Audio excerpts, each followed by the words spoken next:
Good afternoon, good evening, good morning, whatever time you are watching the program, good day.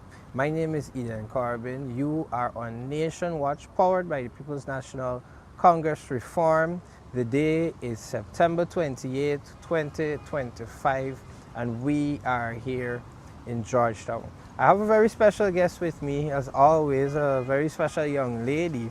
Her name is Juretha Fernandes. She holds a degree and a master's degree. Probably she's going to tell us about those interesting qualifications she has. She's a mother of three.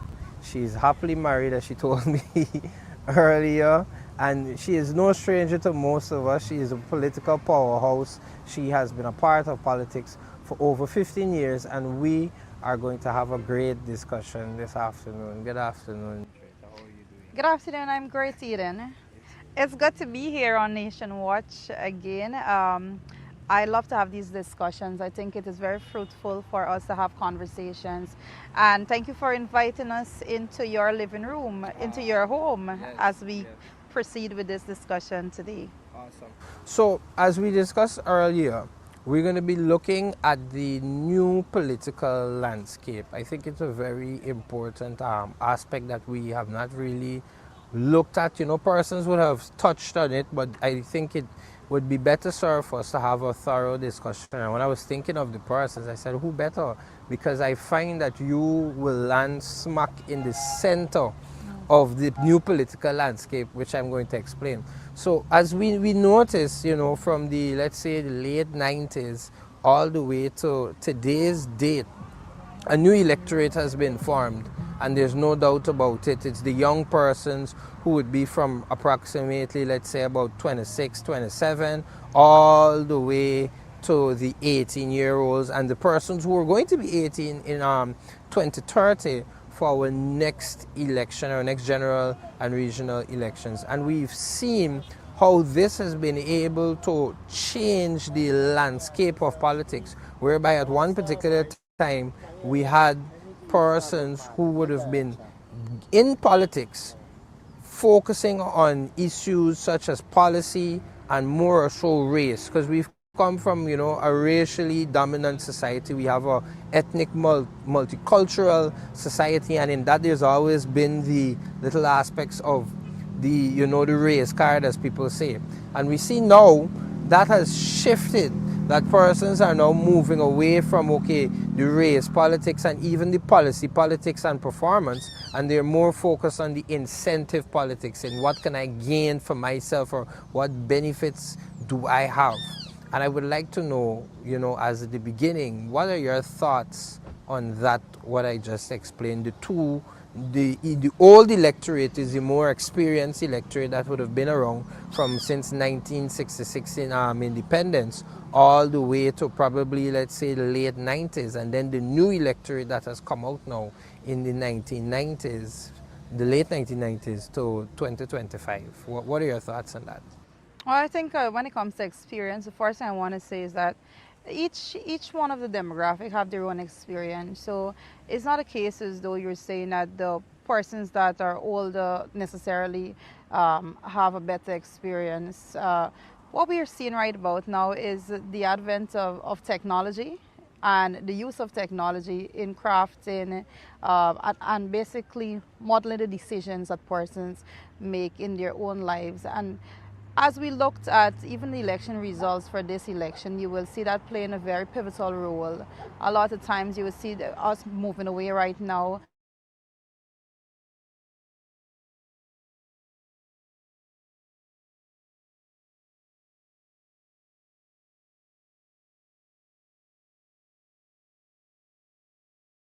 for and all of that. A lot of young people you would go and ask, just find a random group in and ask them about prior 1990s and stuff like that. And that's not something that would necessarily pique their interest because we are living in a technological age, like I just said, and it is rapid. Information is going rapidly. You from one thing to the next, something is sensationalized within 2 3 days, and then you're on to the next hot topic.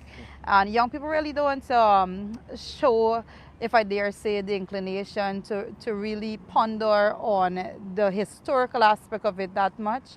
And I think we all have our part to play in making sure that people understand, because it's important that we understand where we came from to where we are today. You didn't touch on when it comes to ethnic voting and so on. And I think that we really have to look at the data to see how much we've actually moved away from that, because we haven't necessarily moved from that.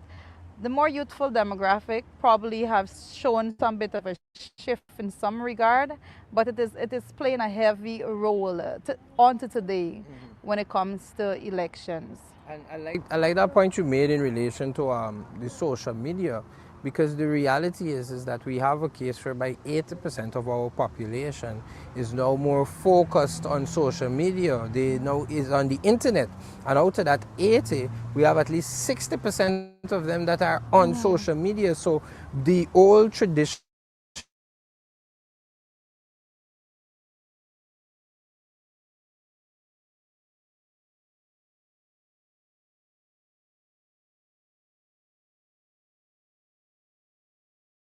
have these professional journalists, you understand, persons who would have been in the profession for long, persons who would have been educated or whatever way they would have come along to the profession. And now we have this new social media generation, social media world where we're living in, where we have these new emerging figures, persons who are not so traditional, but they are wielding a large influence to the point where you can have somebody like Dagi, who has an interview at the same time as a vice president of a country. Here you just have a social media entertainer, content creator, whatever you want to call them, and you have the vice president of the country on the other hand. They're both occupying the same platform and at the same time, but the social media influencer such content creator is attracting a larger viewership at that particular time. It's sensationalism. Yeah.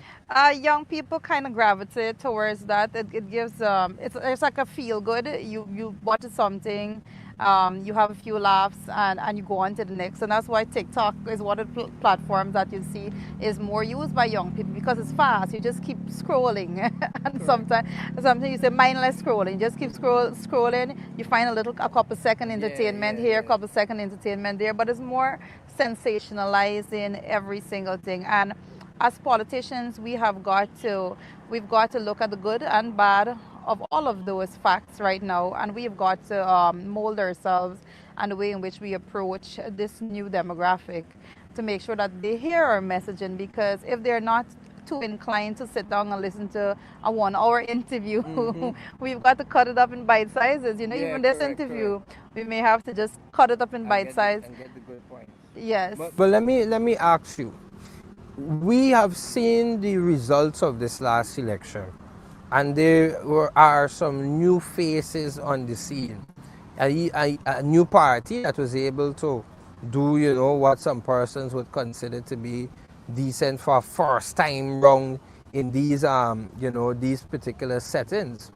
Do you think that the social media and the internet had any part to play in those results that we saw in the last election? And social media had every part to play, not any part to play. Social media played every part in that aspect, because, and again, it's like what I said earlier, it's a lot of more so persons just going for a feel good story. If you see somebody go and they do something that you deem to be a positive thing, then you say, oh, well, I've probably, you get that feel good about it. You scroll social media, you feel good, and you say, oh, that person did something good, and then you think that if you can hitch your wagon to them, and hopefully that they can create policies that is going to reflect that at a larger level. But hence we are here today. Correct. So that is to be tested, I would dare say, because if it was like an experiment in that regard by the electorate, then we will have to see how it pans out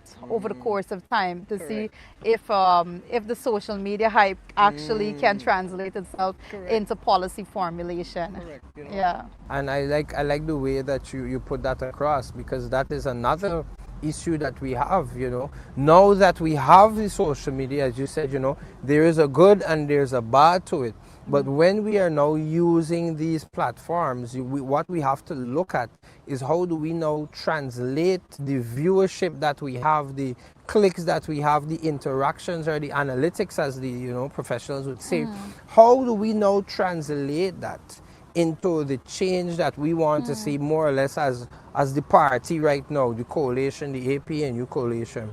What are your thoughts on how we can now try to move our social media presence into an actual tool that we can use to be able to support and to help our base? It's a balance. I think a balance is definitely needed. One of the things that persons, politicians must never neglect is actually being on the ground and knocking on doors. Nothing beats that. You have to do it. Even in the more technologically advanced countries, you would see during the campaign, they would have door to door. You knock on the doors and make sure persons feel heard, they're seen.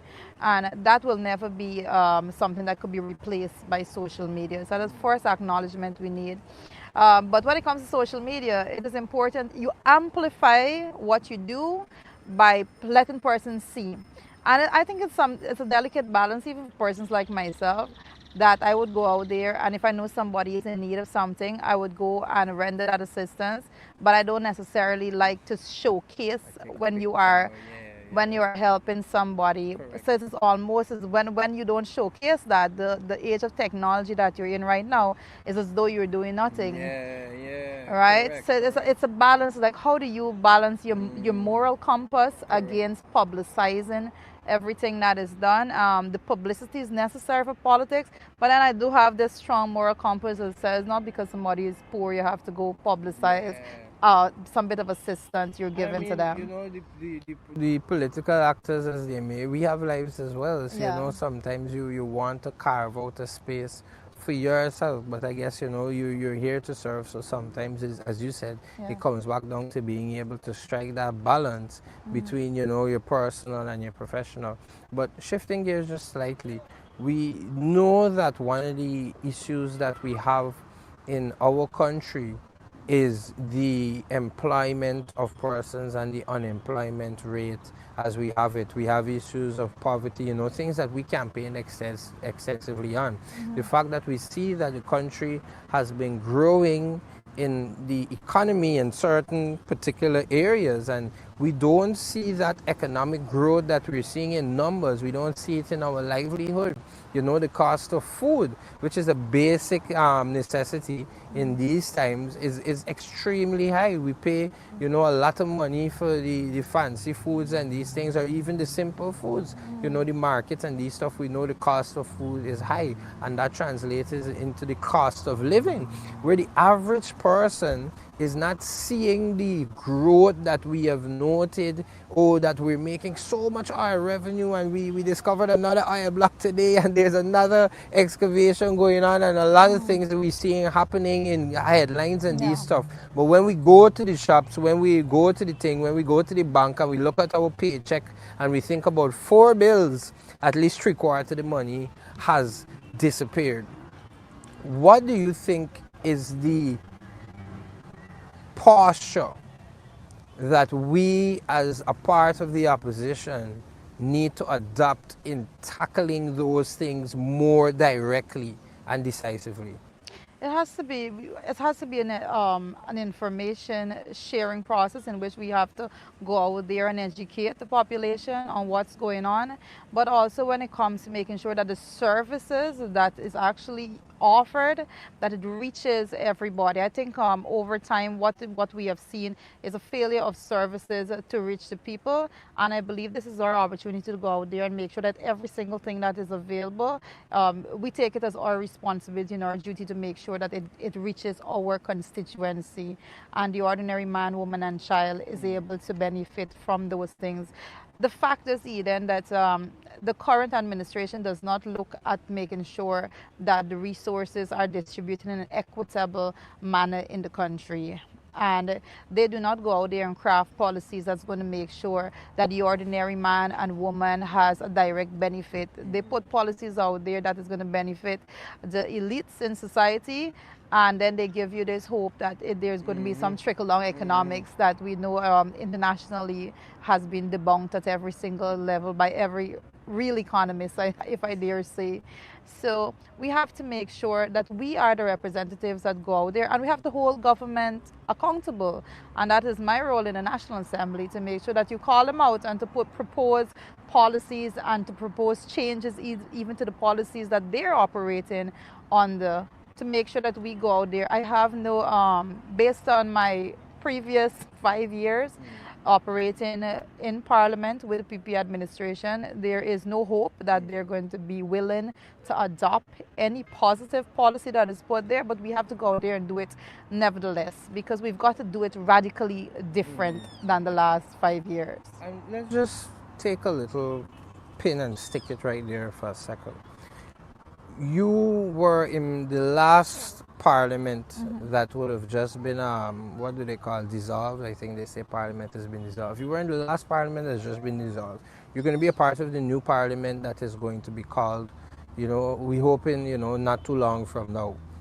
There's this public perception that because we have 12 seats now, that we don't have much of a say, and these people got 36 seats and where they go into parliament for and these things.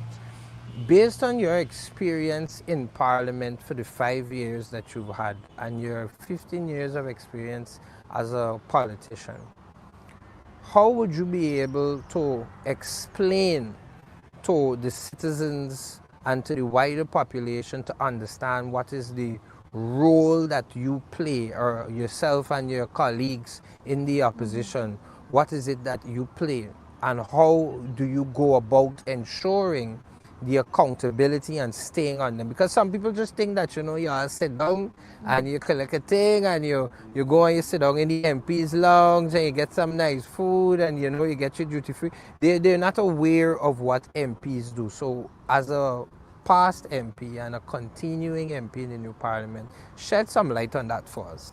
First of all, we don't get a thing, Funny. The funny thing is that somebody even asked me recently about the remuneration given to an MP, and when I told them what it is, they're like, "What? I thought the MP used to get a bag." And I said, "Well, welcome to opposition." Right? And so, welcome to the opposition, because it is, and persons need to understand that when we go out there, the representation that we make at the level of the National Assembly, it is done out of our own pockets. We have to go out there, reach our constituency, and we have to do it out of pocket. There is no bit of monies being allocated by government to the opposition MPs for them to go out there and do their work. So we do it off our own, because this is something that we're passionate about, and that's why I always say that politics is not for the faint of heart. You have to go out there, you have to be prepared to make sacrifices at the level of your family, your personal budget, and all of that, to go out there and make representation. But we do it because we have a passion for it, and we have a passion for representation for ordinary Guyanese. Our role is to keep the government accountable. Our role is to advance certain causes for the population, and that's what we have to continue to do. It's not just to go out there and to say, the government is corrupt here and there. It's also to be proposing policy that should be adopted and can be adopted by government, things that we see will be beneficial to our constituency and Guyana at large. So, and when you say 12 persons in the National Assembly, let me tell you something. If we had 10 persons in the National Assembly, it is not about the number of persons you have, but it's about the quality of the people that you are sending to the National Assembly and their ability to represent. A parliamentary seat does not define you as a person. You have to define that parliamentary seat and what it would represent. No matter how many seats you have, if you populate those seats with persons that are not competent, then you will not be making competent representation. I know the 12 seats that we have 12 competent individuals that is going to stand up from day one and represent very strongly to for Guyanese at the level of the National Assembly. Lovely, lovely. And I mean, a little off script, are you excited by chance, It head is. back into parliament? It's not an excitement. It's a sense of responsibility, a sense of purpose. You go out there and you continue to make the representation for the people that you have met along the way. And like I told somebody very recently, being on the campaign, it gives you a sense of purpose. You are get a reminder that these are the people that I'm doing this for, and that is what I am ready to do. It's not excitement, but it is definitely you feel that responsibility that you shoulder, and you are ready to go out there to get the work done. Wow, I mean, that there's nothing for me to say further to that. I think you would have articulated that well, and we are excited. You know, we are going to be there supporting and cheering you on from the sidelines. So we're excited for you to get back out there and get the work done. Now, we know that corruption is a big white elephant or a big eyesore in our society. We just spoke about the fact that, you know, we see some economic growth in particular areas, but we're not seeing that trickle down.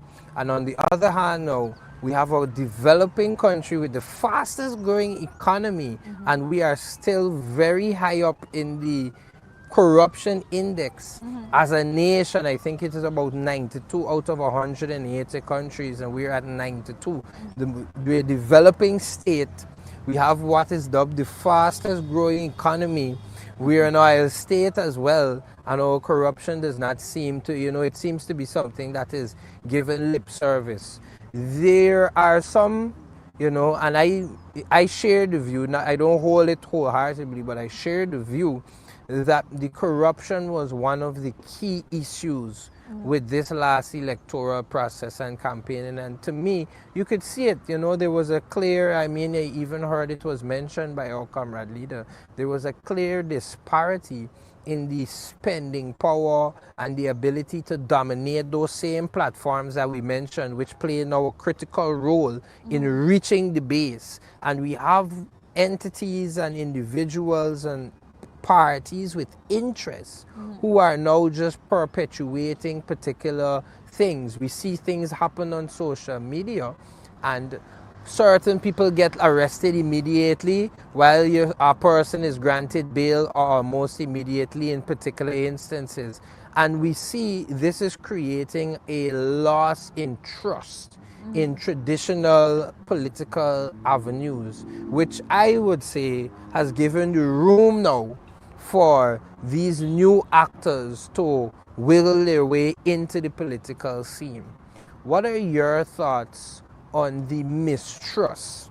And secondly, how do you see us dealing and healing from all of the mistrust that has happened? Because while we may not have been the perpetrators, we suffered from that mistrust in one way or the other. So how do we now reconcile with our base, and what do we do moving forward? You know, if I could just pedal back a little bit on what you started by saying, when you talk about corruption, we have got to have a frank conversation as a country when it comes to corruption. And one of the things that I've learned over the last months in the campaign is that we have a demographic that doesn't really see corruption as such a big deal. And it is something that we have got to have a really serious conversation about. I have seen and heard persons said, you know, yes, this person is corrupt, but you know, everybody got make a dollar, right? And yes, this person is corrupt, but at least they're helping to do something positive. So there's a large conversation that needs to be had as to how this new voting demographic that we started this conversation on, how they view corruption. Is it something that they see as a big game changer? Is it something that they don't really have it doesn't really play a determining factor role in their decision making when it comes to a vote? I say that to say that sometimes as politicians we would see something and we would want to call it out, But I think the manner in which we're doing it needs to be a little bit different, because going out there, because I have been guilty of going out there and just highlighting corruption.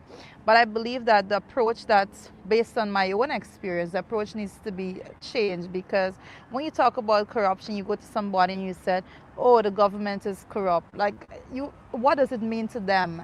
What does it say for them as an individual? And I think that's the way we need to change the conversation, and we need to be more explanatory to say this is how it affects you as a person. This is how the corruption is affecting you. And one of the things that corruption does is the higher a country is with corruption, the higher the poverty level is in that country, right? Because the more corrupt a country is, the more money is being sucked out of the system that should be channeled into the system to deal with things like the alleviation of poverty.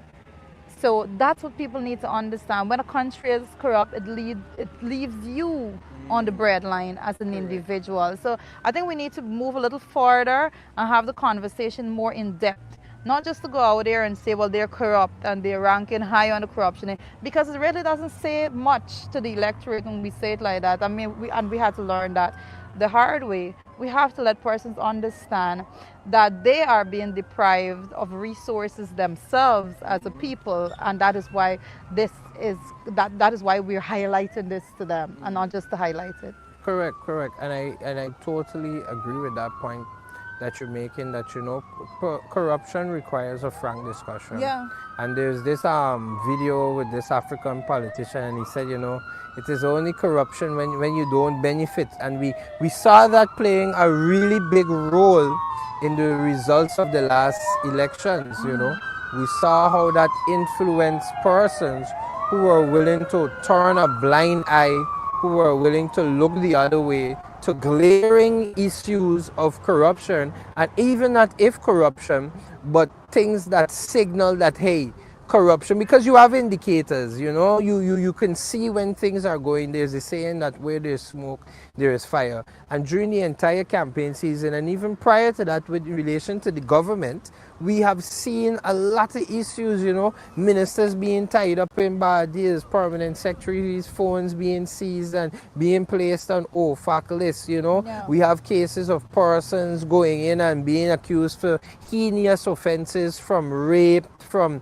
theft, from malfeasance to conversion, and even in narcotics. You have persons who are implicated in narcotics or with persons in those particular fields, and you see almost nothing being done, and it's almost hushed, and it has become like a normal, to the point where persons be like, oh well, at least they do this for we, or oh, at least they come and they show us. And I think that as a society, we really need to do more, because this cannot be the status quo that we want to live in Guyana, because these things are not sustainable. Right now, internationally, we are in a very, I would say, precarious position in relation to, the aggression that we've been seeing recently coming out from Venezuela, with whom we've been in a territorial dispute for many years.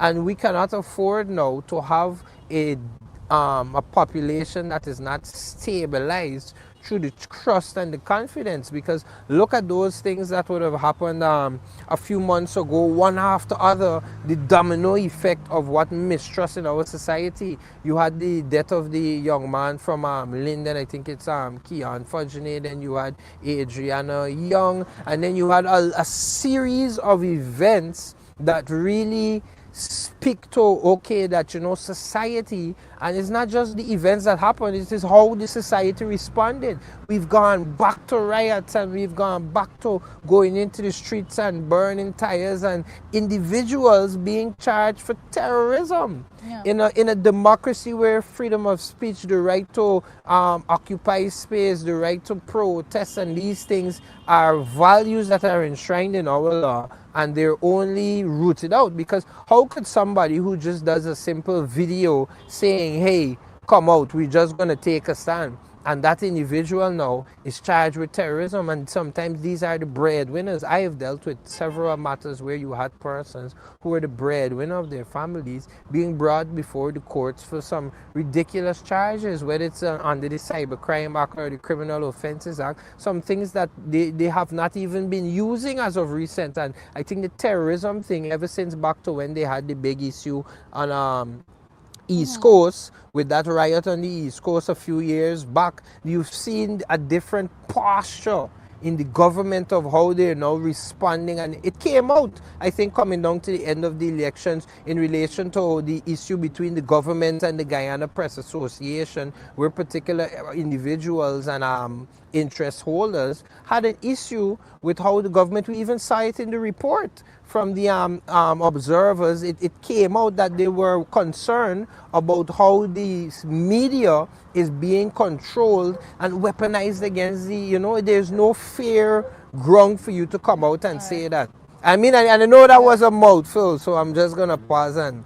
No, what you're saying, and I would invite you to. I would invite you after this program to go and do some research of your own, and you go and research the characteristics of a dictatorship governments, and it would be interesting what you would find, because if you go and you do the research, you will see that those things, freedom of speech, um, access to information, all of the lack of access to information, those things. If you go and you research the characteristics of a dictatorship government, you would understand what is playing out here in Guyana right now. But you went through a list of things that we're dealing with as a society, and I want to say this to the persons out there, Guyanese, the citizens of this country.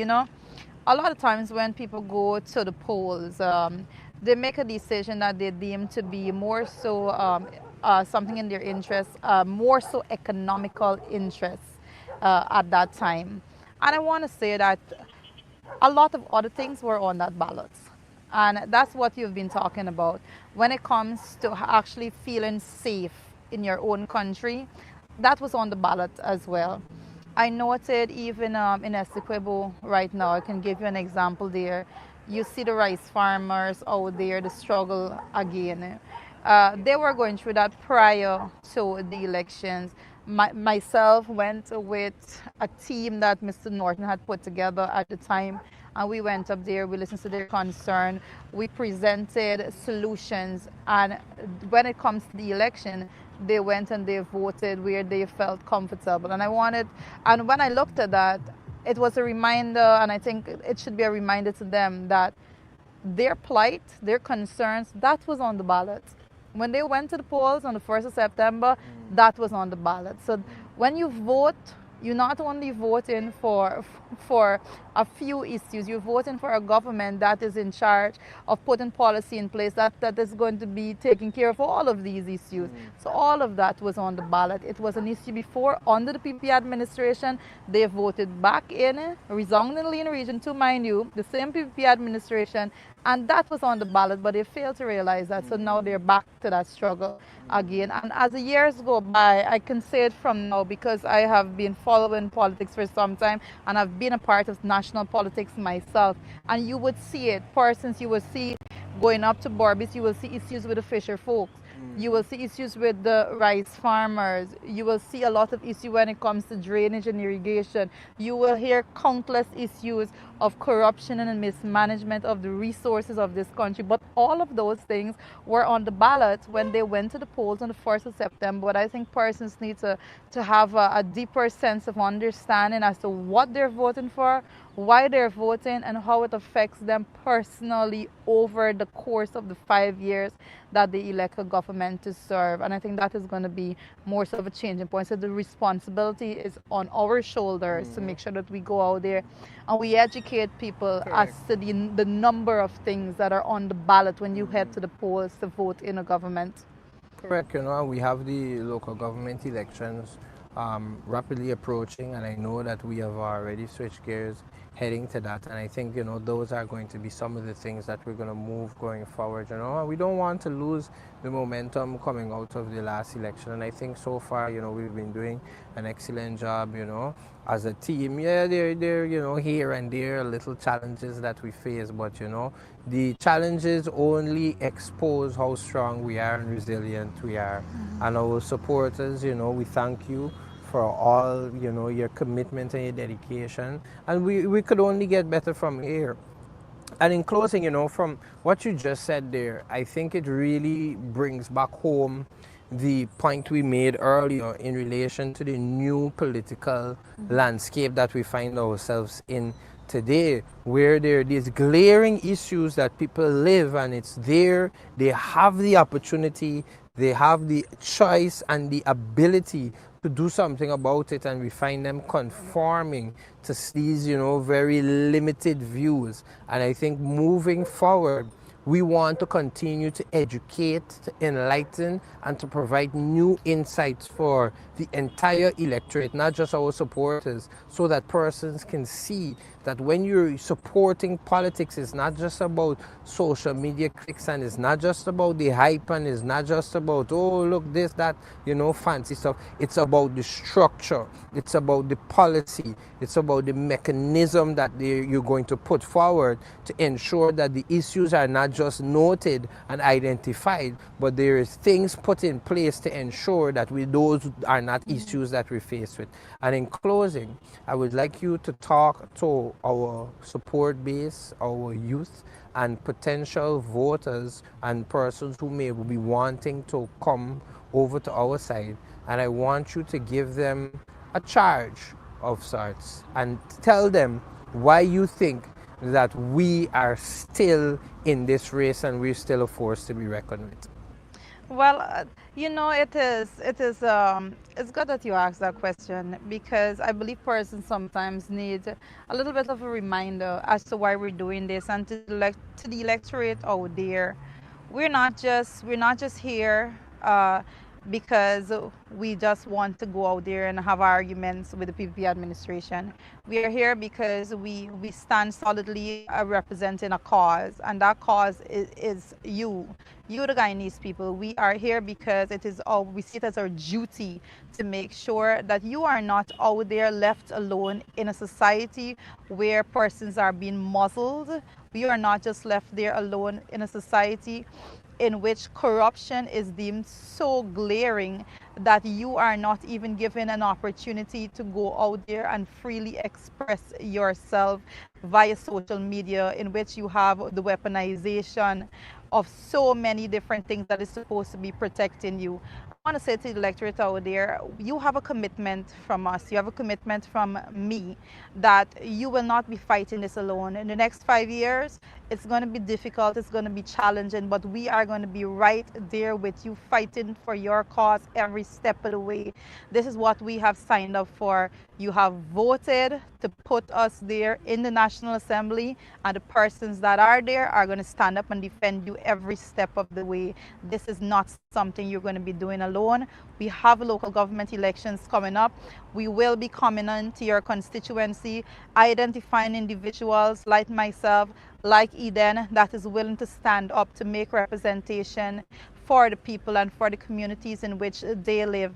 Because if we do not do it, then nobody is going to be doing it for us. We have future generations to come, and it is our duty to stand up for them. So let us go out there, expand in the numbers that we have, expand this army of representatives as we go forward, to make sure that we not only hold this government accountable while we're in opposition, but that we gear ourselves with the right equipment, the right individuals, so that the next elections to come, we will be right there, geared and ready, not only to represent you, but to take a government. We have this.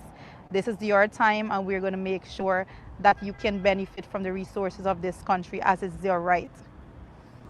Ladies and gentlemen, you heard it there from yourself, the political powerhouse, none other than Juretha Fernandes. I want to thank you so much for taking the time to be with us here on Nation Watch. I always enjoy talking with you, and I'm happy that we were able to do this. I look forward to what we're going to be seeing from you, and I hope that when the MP life starts up, you have a little time to come and give us a little update. We know you're going to be fighting the enemy as it is, but we hope you could find some time in your busy schedule. Thank you so much. Thank you for having me here. Thank you so much for having us in your living room or wherever you're listening to us today. Awesome. Ladies and gentlemen, my name is Eden Corbin. I was with Juretha Fernandes, and this was Nation Watch. Don't forget to tune in with us next week, Sunday. We'll be bringing another great program. Thank you.